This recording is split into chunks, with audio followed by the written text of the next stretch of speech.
L'objectif de cette vidéo est de comprendre les mécanismes microscopiques qui expliquent les réactions en chimie organique. Et pour ça, il est indispensable de se souvenir de ce qu'est l'électronégativité. L'électronégativité, c'est la capacité à attirer les électrons. Normalement, vous avez appris que les atomes les plus électronégatifs sont en haut à droite du tableau de Mendeleïev. Mais concrètement, c'est beaucoup plus simple de retenir que les atomes très électronégatifs sont F, O, N, Cl, puisqu'ils sont uniquement 4. Donc retenez, les atomes très électronégatifs sont Funkel ou Klon. Choisissez le moyen mémotechnique que vous préférez.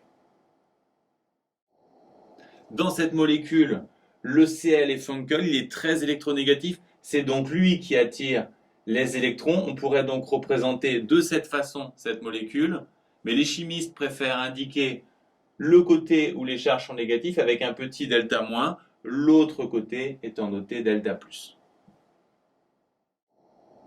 Il peut également être utile de se souvenir que dans ce cas, on a ce qui s'appelle un moment polaire dirigé des charges moins aux charges plus, et que si vous avez une molécule avec plusieurs liaisons polarisées comme ici, pour savoir si la molécule est polaire, vous sommez les moments polaires. S'ils s'annulent, elle est apolaire, et sinon, elle est polaire.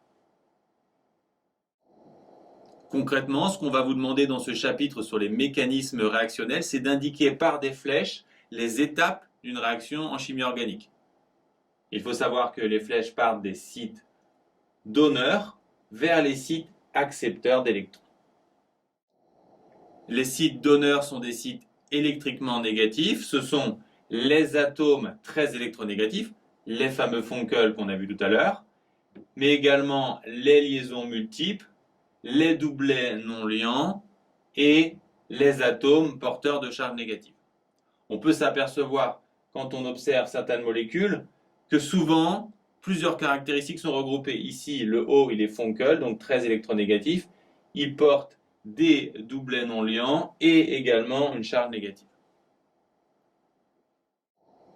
Quant aux sites accepteurs, ils sont globalement positifs. Ils regroupent les atomes peu électronégatifs, c'est-à-dire ceux qui ne sont pas Funkel, ainsi que les atomes porteurs de charges positives.